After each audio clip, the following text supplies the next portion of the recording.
Welcome to 20 at 10 with Nat. I'm your host, Natalie, and my special guest today is Gabby Leith. Gabby is the community manager at Artery in Bramble.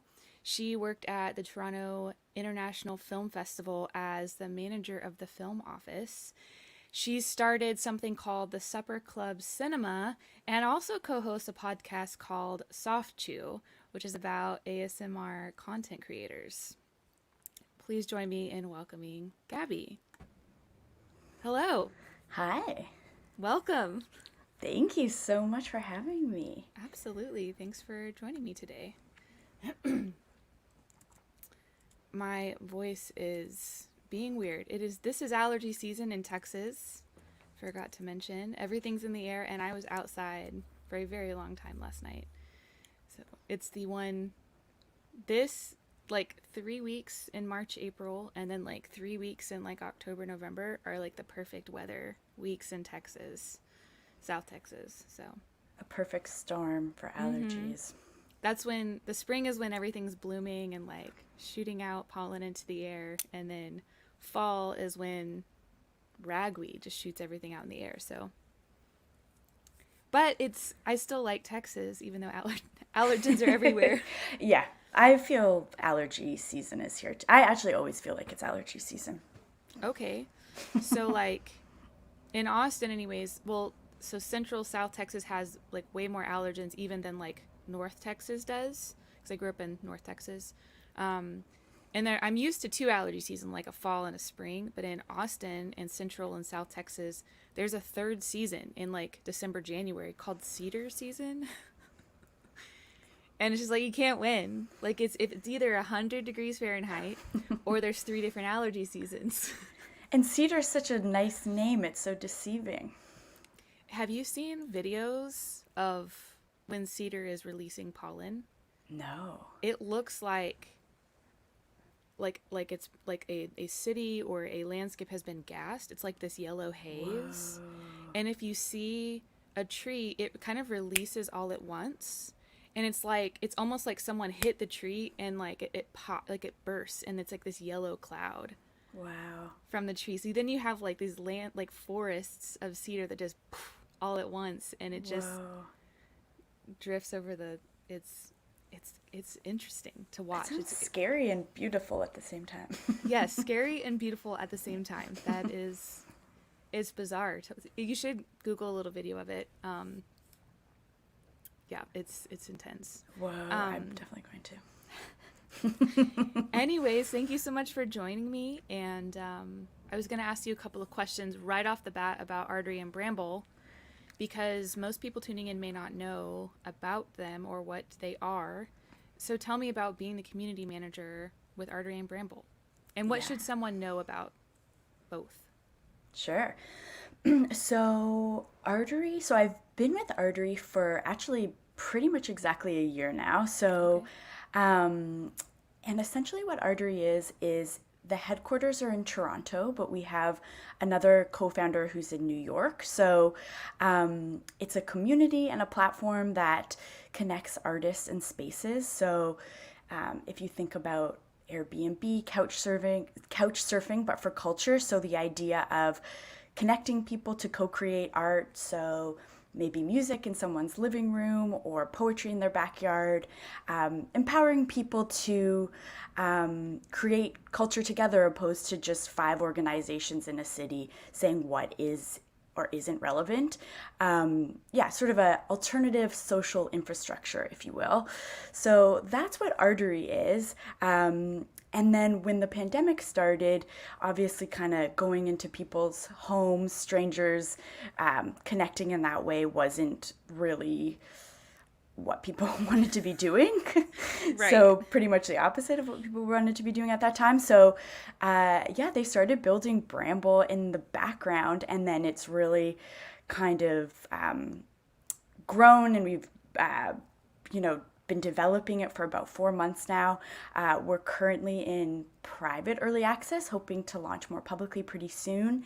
And yeah, it's a platform for gathering online, very much infused with what Artery is, which is intimate and really connection at the core of it. So yeah, it's, brings back some delight to the online space. And I think that we'll be in person again, of course, probably pretty soon. But I do think people have discovered there's so much good also about gathering online. It's more accessible in so many ways, and you can bring artists from all over the world together. So I don't think it's going anywhere in the best possible way. So yeah, it's just exciting and a whole new world of possibilities, definitely. So Bramble was created by Artery. Exactly, yeah. Okay. And then well, to everyone tuning in, so this is how I met Gabby. I met her inside of a Bramble world during the Folk Alliance conference a couple of weeks ago, and she might have been one of the first people I met inside this little, it's kind of like a video game meets Zoom, sort of is how I would describe it. And I came across Gabby. I could tell it, like, in her who she was, like she worked with Bramble, and I was like, oh, she'd be able to answer questions. But we ended up just connecting and then connecting offline too. And and then while I was in there, I took a screenshot and I asked Gabby if I could share a screenshot. So I'm going to pop it up on the screen so y'all can see just for a second what it looks like. Also, that means I'm going to take us off the screen. You won't be able to hear us for like 10 seconds or whatever, and I'll let you look at it. And then we'll pop back on and talk about it. Let's see, I'm going to put it up behind us, and I'll take us off. So y'all take a look at the world for a second.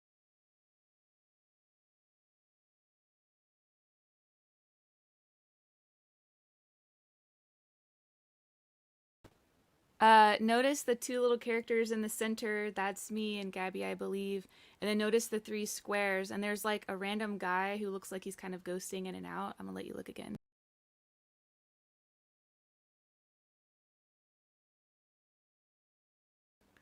Okay, so that's me and Gabby, our little like moving icons meeting each other in this room. And then you can see me and Gabby are talking, and it's like our little Zoom boxes appear when your little icons get close together.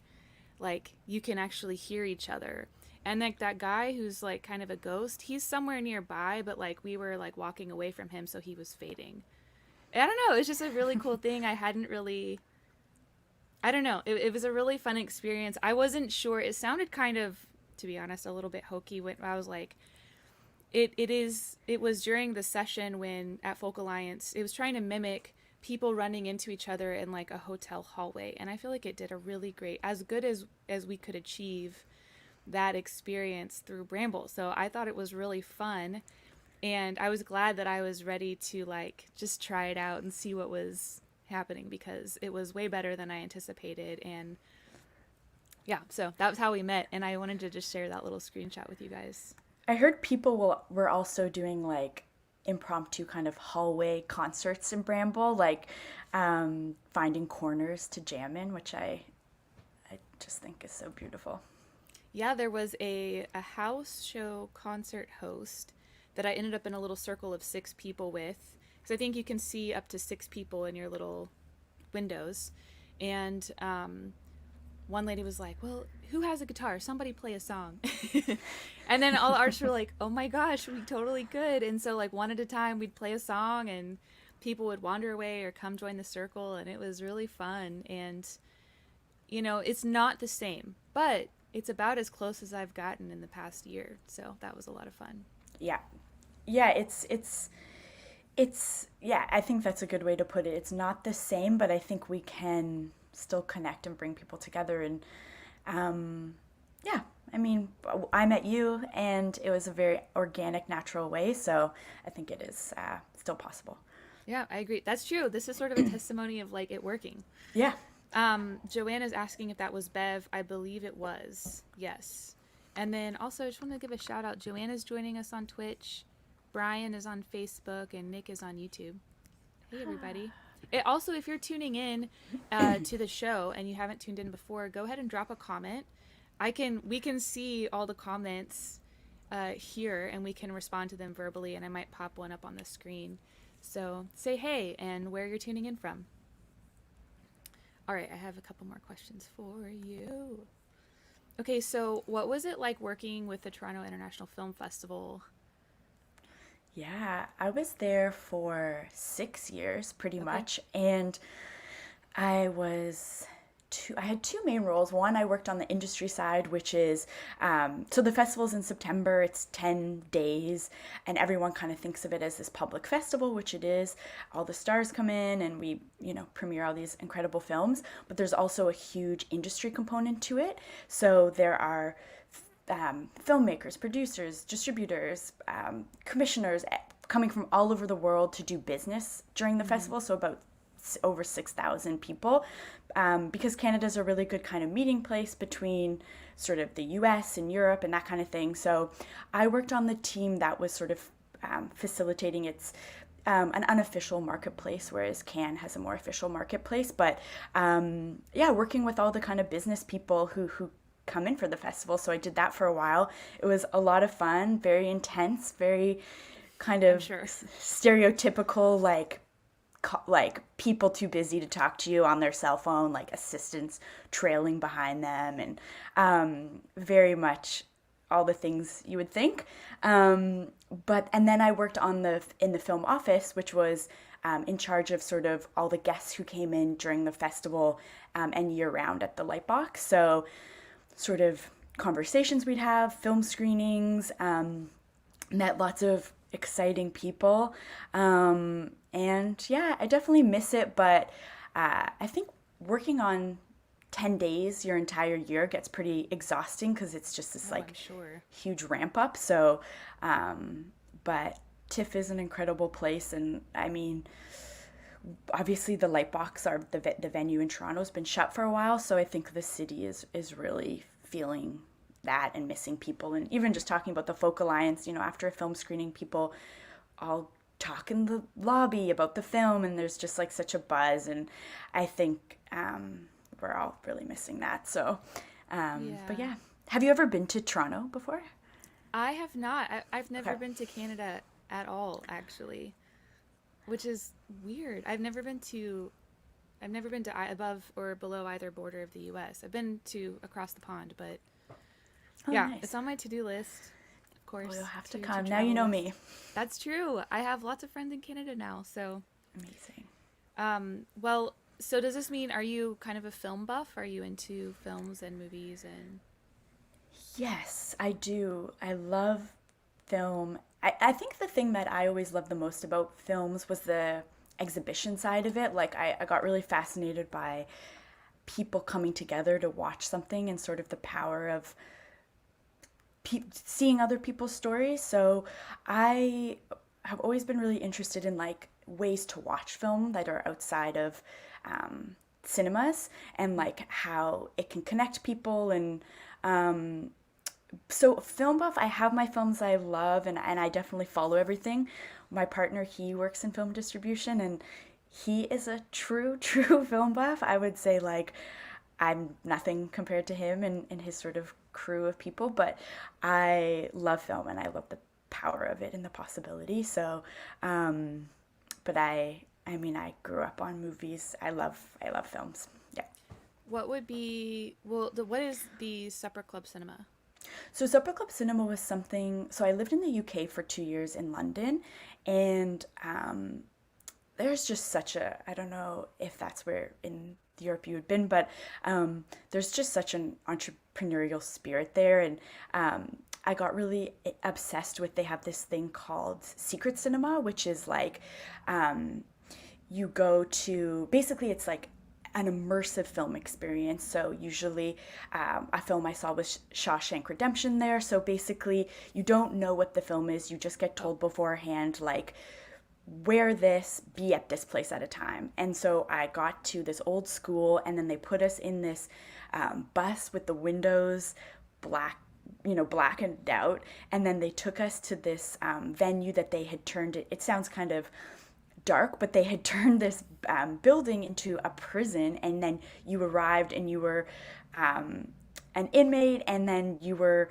sort of exploring the space, and they have roving performers, all these characters from the film. And then at the end you watch the film together, and they've done so they do like they've done Brazil, Dirty Dancing, like it's just like incredibly immersive experience that I cannot put into words. It's so amazing. And then another thing I discovered when I lived in the UK was supper clubs, which were in these kind of alternative venues that were being turned into places for people to come together and share a meal together. And I just got really fascinated by the idea of combining those two things. So when I came back to Toronto, I worked in sort of atypical venues, a lot of art galleries after hours, got like a local chef, and then would curate 4 films to go with each course. And it was strangers coming together, literally breaking bread, discussing art, and just meeting new people. So that's what Supper Club Cinema was, and was why it was such a natural kind of fit for me to work at Artery, which was a very similar desire to bring people together and strangers and talk about culture and art and discover new things. Were those films for the 4 courses, were those films full length or were they shorter films? They were all short films. So okay. I would find short films just looking at kind of the festival circuit or through filmmakers I knew, and hopefully they were from all over the world, but I'd always try and have one Canadian one so that a filmmaker could attend and do like a Q&A while they were there and stuff.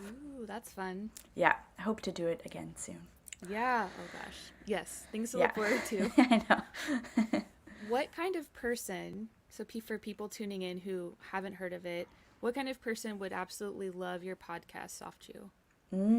So Soft Chew is definitely pretty niche. It's for people who are interested in the ASMR community or have ASMR or just are interested in what that is. And for anyone who doesn't know, ASMR is a term coined by the internet. It's autonomous meridian sensory response, which doesn't make a whole lot of sense, to be honest. Like, it's a bit of a strange term, but it is basically people who get a pleasurable sensation. They describe it as like tingles in their brain, or their head. They feel it in their back from certain sounds that trigger it. So it could be like people whispering, could be like people folding things, crinkling paper.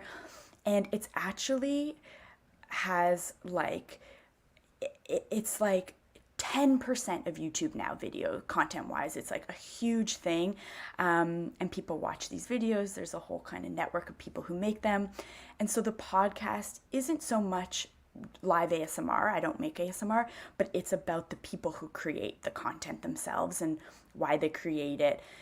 So do you have ASMR creators as guests on your podcast? Exactly, yeah. Okay. And I co-host it with Robin Dan, who is an incredible musician. She's of the band Bernice, and they actually just had an album come out. I highly recommend their album. And so we co-host it with, we have different ASMR creators on the show. And I definitely think a through line is that the content creators discovered ASMR when they were depressed or having like a really stressful time, and they found it really calmed them down, and to sort of give back to the community, they started creating events. So it's a pretty fascinating world. I think if you listen to a video, you'll either really connect with it or really find it off-putting. It's a pretty polarizing thing. That's fun. Yeah, I've seen some things and I'm like, it is really interesting, like the different sounds you hear. I mean, sounds really do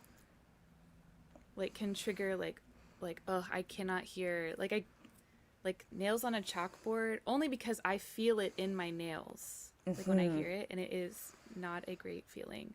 Yeah. Or like certain sounds with cardboard, because I used to work with cardboard a lot, and so when my nails would make certain sounds on the cardboard, like I was just hearing it so many times, like I don't like hearing it anymore, things like that. Do you get it? Do you like whispering? I've watched some videos and I'm like, oh yeah, I could see how it's like little mouth pops are really interesting.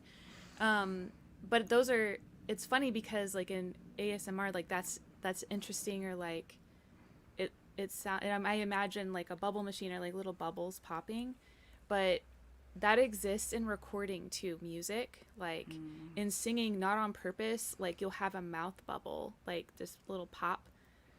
Like I've caught them before in recordings on the Right. post end in mixing, and I remember I sent an email to my producer who was mixing, and I was like, hey, it sounds like there was like a mouth bubble or something, a little pop right here. And he's like, oh my gosh, you're totally right. So it's not a good thing in music then. Not unless Right. it's on purpose, but like Right. if you're just, that was a really serious song. Actually, it's in Dreamwalker, and which is sort of a creepy song, and like you don't want to just hear a random like mouth bubble in like a part that's getting quiet, you know? And you're like, wait a second, that's Right. not supposed to be there. If it's supposed to be there, it can be brilliant. But if it's not supposed to be there, then it's distracting, you know? Yeah.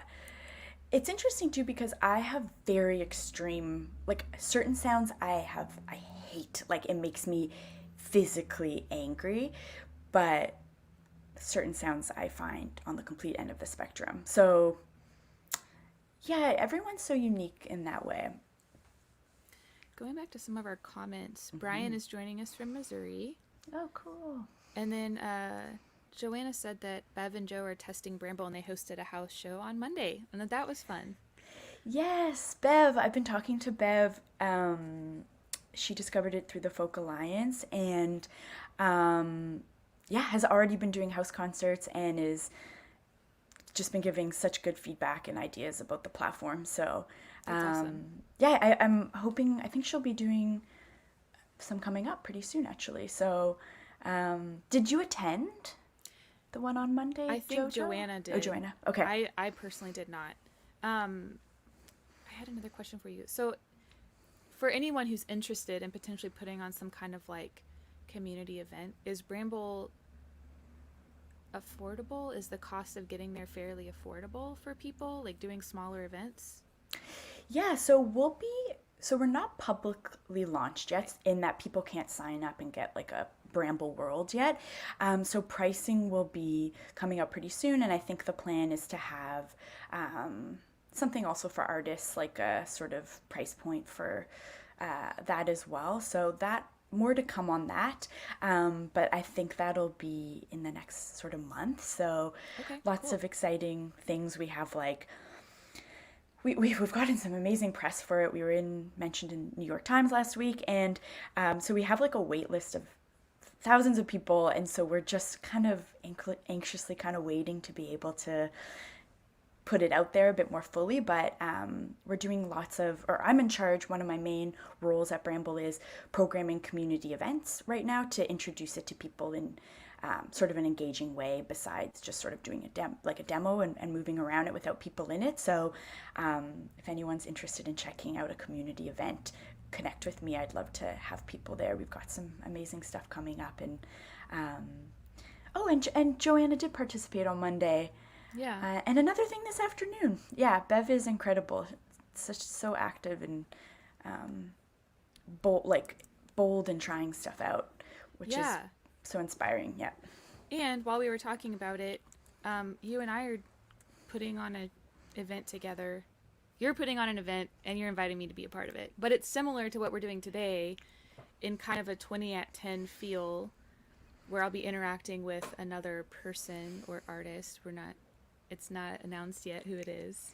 And so I just dropped a few links in the comments. If you're wherever you're tuning in, you should be able to see.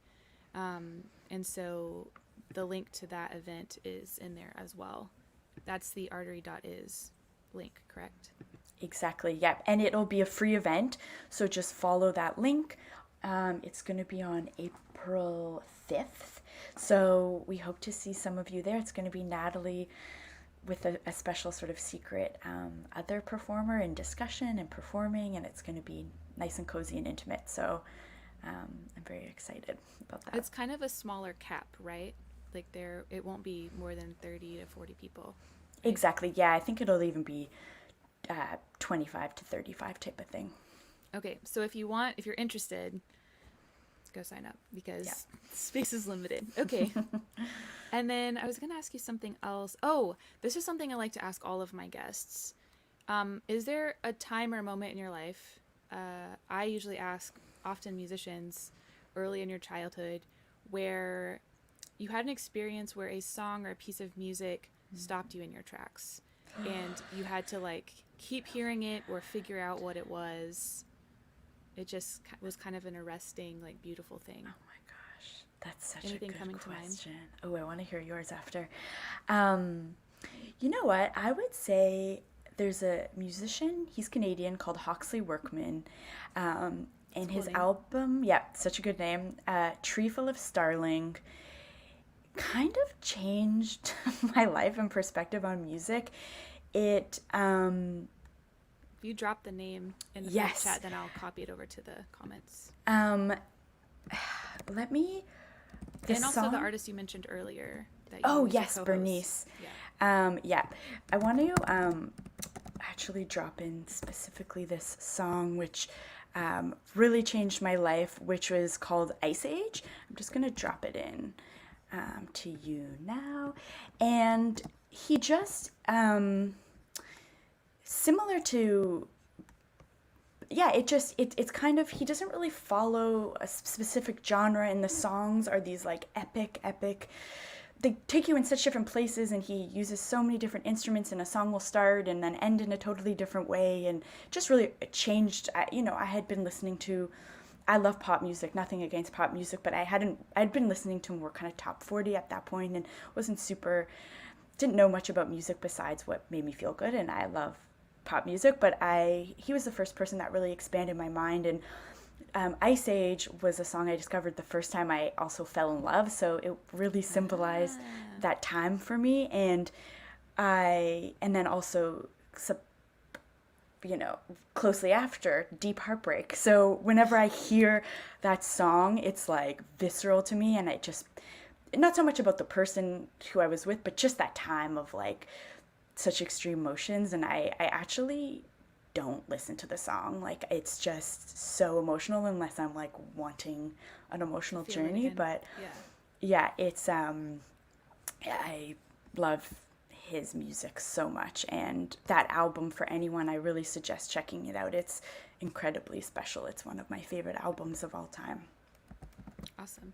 Okay. I'm also gonna Well, I find dropped Bernice. it in the comments so y'all can check it out. Anyone else? Or yeah, we're gonna drop a Bernice link too. And Bernice, I'll just say, is similar to me in the sense, I'm just finding Bernice right now, there we go, is similar in that they kind of defy any genre as well. There's kind of, it's a lot of jazz influence, a lot of pop, gospel, R&B, like they're really in a class of their own. And Robin has taught me so much about music and how to kind of experience it, and kind of challenge yourself with music, I guess. And their new album came out last week actually, and it's like I just love it. So I encourage everyone to check it out as well. Okay, awesome. Let's see. I have a few more questions, but I'm gonna just boil them down to one. Oh, what's yours though? First, I want to know. Oh, my experience. Yeah. I've had several like moments where I'm like, what is this, or who is this? But one that comes to mind that's fun to talk about is I was getting coffee with a friend at a restaurant, like not a coffee shop, and we'd kind of gone in this separate room with tables, and we were reconnecting, so we were having this conversation, and all of a sudden this song comes on over, like, there's, I mean, I assume most places have songs playing from like some kind of playlist inside the restaurant. Mm-hmm. And it was just this crisp, clear intro, electric guitar, and it was kind of a slow, like, melodic, beautiful intro, and it pulled me out of my conversation with her, which I hate. Like, when I'm with a person, I want to be in the conversation. I want to be there. I'm not on my phone. Like, I am talking with you. And I was just like panicking inside because I'm like, I need to know what this song is. What song is this? Who is this? Do I know this song? I don't know the song. And I'm like, talk to your friend. Then I finally was just like, do you know what song this is? Like, I pulled her into it too, and we were trying to figure it out. We were trying to Shazam it, but it was kind of a noisy restaurant. I ran to the bathroom to try and Shazam it. I ran to like the counter, like, what playlist are you playing? And we finally figured out what it was. And it is The Funeral by Band of Horses. And just that intro is so beautiful. And it like crescendos and like it's just a really beautiful song. I mean, of course, sad song, I think, but just like really, really, really beautiful. So beautiful it pulled me out of my conversation and I could not, whatever we were talking about, I just was like, I gotta know what the song is. Can you help? That is a beautiful, haunting song. I agree. That intro, like, those are the kind of things I want to write, is something that is just so arresting like that will like pull you out of a conversation or like turn your head at a bar, like what is happening that is beautiful. Wow. Or that is like, so yeah. Well, last question for you. Of all the things you're doing right now, what about what you do brings you the most joy?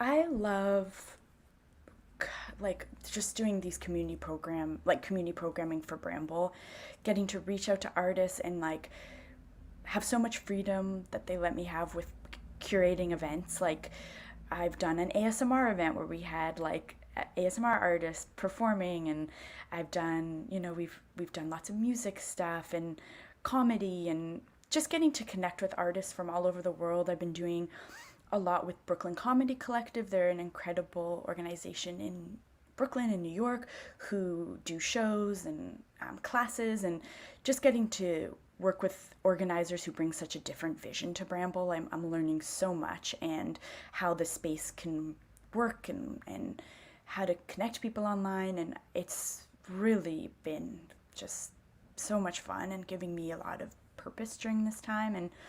And so I would say, just the possibilities, and it feels so new, so it really feels like I'm really learning and stuff that people don't know yet, So that's been really exciting, and I would say that's kind of giving me a lot of joy at the moment. Awesome. All right, pop question for you. Have you ever won a blue ribbon? A first place ribbon? I did. I won a first place. Sometimes I combine words. I was going to say Libin. I won a first place Libin.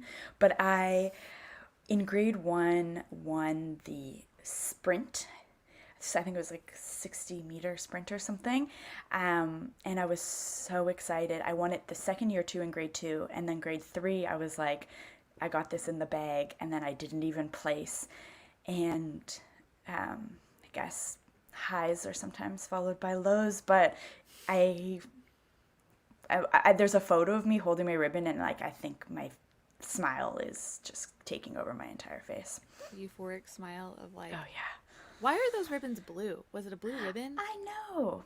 You know what? I don't remember in Toronto what the color scheme was. I kind of feel like it was white with gold. All right, that makes a little more sense. But we refer to it as a blue ribbon, and right. That means first place. I don't know why blue. Anybody watching know why it's a blue ribbon? Yeah, tell us why it's blue. History of it, history buffs. Awesome. Well, do you have any questions for me? I do. I wrote a couple down, and now I'm like, okay, I have a couple.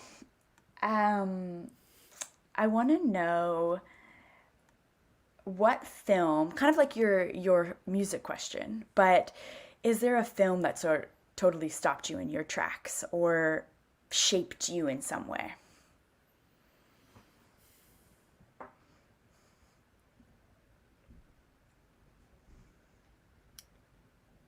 There have been many, I would say.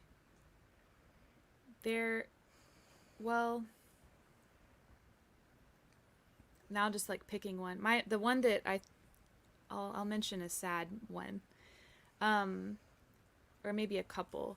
There was an indie theater, I guess, or what do you call them? Like they aren't playing the mainstream.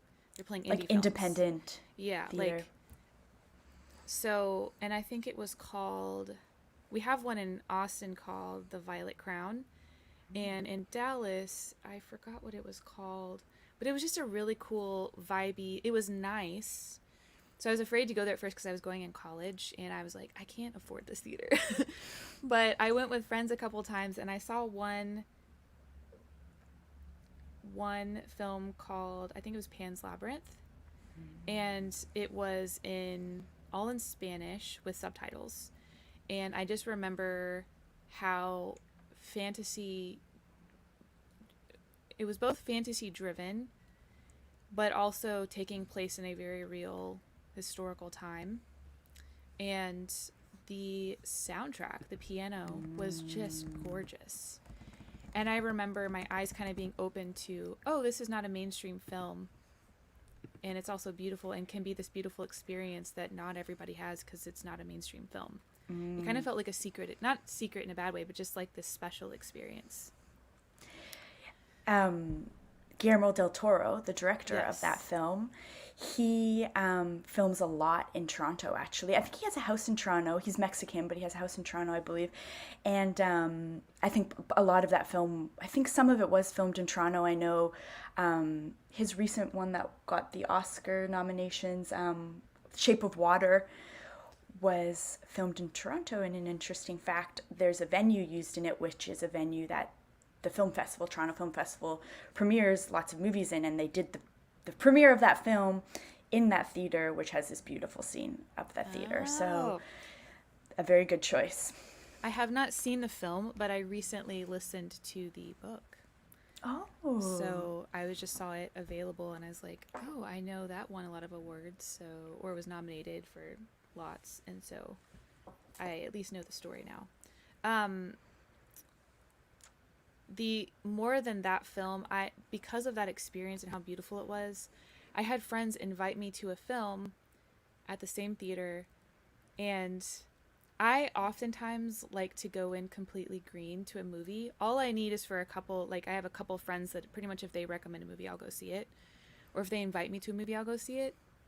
This is one of those instances where I wish that I had known about the movie because it was Boy in Striped Pajamas. And that title sounds completely different to me than, like, I immediately think of a children's show, like, what was that one, like a long time ago, Bananas, and it was like a UK show, Bananas in Pajamas or something. And so I had no idea that it was like a World War II, very sad film. Yeah. And I just, going in having no knowledge of the film and kind of expecting this potentially lighthearted experience, and then just to have the bottom drop out on you was like just so like an emotional journey for sure. And but also very memorable. Like it was a really incredible movie. I just wish maybe I'd been a little more prepared for it. Yeah. But yeah, so that would be another movie that I don't remember every detail of it, but there are like several flashes, like I could tell you, like I just summarized what it's about. And I remember just like the deep sorrow of watching that movie. Yeah, I have a very similar experience with the end, obviously, sits with you, but yeah, just the innocence of childhood and exploring it in that way. Yeah, it's very, yeah, that would be a hard movie to not know what you were walking into for sure. Yeah. All right, let's see. We have a couple comments that came in. Let's see. Nick was giving us a lesson in history. Originally, this was a nickname for a bunch of French knights who wore the medal for their order from a blue ribbon. Order of the Holy Spirit was their name.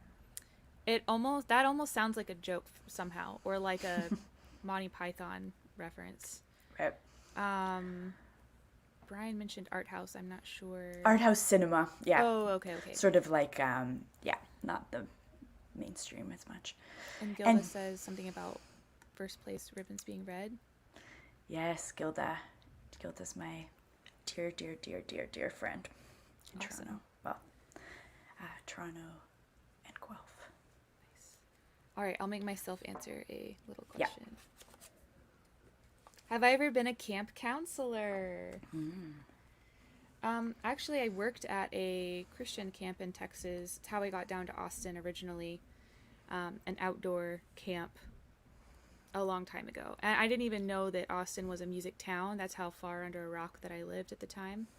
And so I worked on staff. I wasn't necessarily a counselor, but I worked on the media staff. So I was doing photography, filmmaking, graphic design. Kind of, you do everything when you work at a small camp. And so, yes, I would say yes, I did that. And that's some of the most beautiful land in Texas I've seen. Like, I lived in a cinder block, like, dorm, essentially. Like, I had it to myself, but, like, the bathroom was, like, 2 sinks, 2 showers, 2 toilets, but concrete floors. But outside my window was lakefront property, and the sun would rise over the lake. It was really beautiful. So curious the difference between Canadians and American camps, because in movies there's so much, Camp Nowhere, like all these kind of like iconic summer camps in the U.S. I just always wonder how they compare to Canada. It's a good question. I'm not sure. I've never been to camp in Canada. It's true. Man, I've never been in the States. You might have to show me one if I come to Canada. Yeah, I will. All right. So, is there anything else that I need to share with everyone in the comments before I close us out with a song? Yeah, I hope to see some of you at the April 5th event with Natalie. It's going to be a lot of fun, and it's free. Check out bramble.live if you're interested in what we're doing. I'd love to connect with you. If you're interested in an event, maybe doing something of your own through me, my Instagram is on here, Lethal P Weapon. As I was saying, that's just a funny name I came up with many years ago. And yeah, listen to Soft Chew if you're an ASMR person. And check out Bernice's new album. Awesome. Oh yeah, I forgot to talk about our names. These are our social media handles here on the screen. And this is also my Venmo. If you feel so inclined, you're welcome to tip. I'll split any tips today with Gabby. Okay, and you had a special request for a song. I did. So I'm going to play that song for you. Oh, and I wanted to say, I searched, because this is the 184th episode, right? Yes.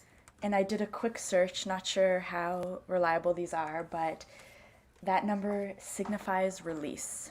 Oh. Yeah. Okay. Well, I like that. All right, this is called Heavy.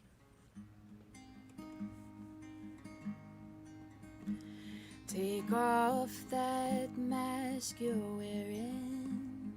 You're holding me at bay. I know it's scary sharing the thoughts that keep you awake. And I know it's heavy, but I wanna bear that weight. Are you feeling lost and wondering, will the money come through this month? Will the morning never dawn again, or will darkness swallow us? And I know it's heavy, but I wanna bear that weight with you. If you want me to.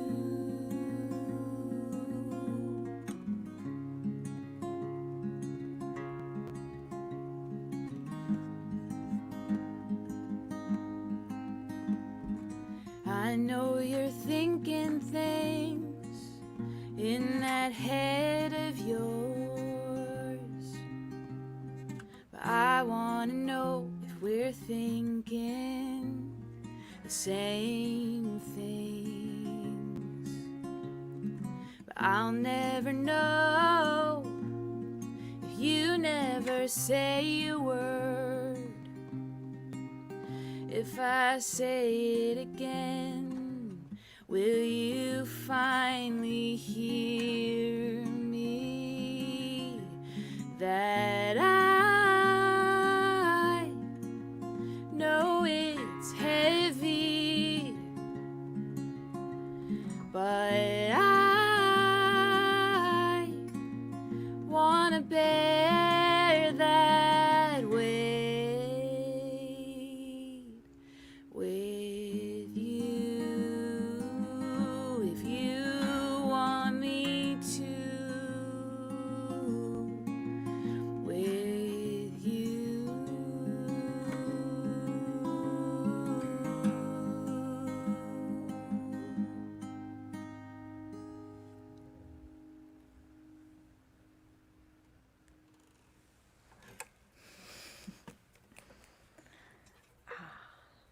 That song is so beautiful. I love it so much.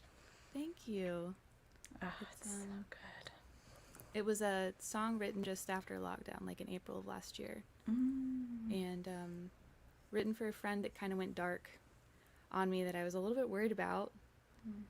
And, you know, a thing I learned about friendship and caring about people is that you can only love a friend as much as they let you. So sometimes people just react really differently than you anticipate in a time of hardship, you know? So yeah, so that was where I came from with it. Wow, that's so interesting to hear that. Yeah, I can definitely sense that in, like, you maybe different sort of approaches to something hard. Yeah. And yeah, some people just unplug and disconnect or can't. And then some people like me, like I felt like I was just checking in on everybody, like, hey, are you okay? Hey, just making, like, do you need anything? Can I don't know, just, yeah. So it's interesting. I'm the extrovert of most of my friends. Most of my friends are introverts. So Yeah. Some introverts were like loving it. Yeah. You know, at first. Yeah. So But yeah, that's my beautiful. thank you. I love that song. Well, thank you so much, everyone, for tuning in. Joanna, Nick, Gilda, Brian, a few others, I think, too. And thank you, Gabby, for being my guest today and chatting about all these really fun things. There's a lot of resources for people to check out in the comments. And yeah, I look forward to future collaborations. Yeah, me too. Thank you so much for asking me to do this. This is such a treat on a Saturday morning for me. Yeah, absolutely. Well, I hope that you have a wonderful rest of your weekend, everyone tuning in. I'll be back Monday night with another guest, Jay Reese. If you haven't heard of him, he's pretty cool. I'm diving into more of his work this weekend, and I'll see y'all on Monday.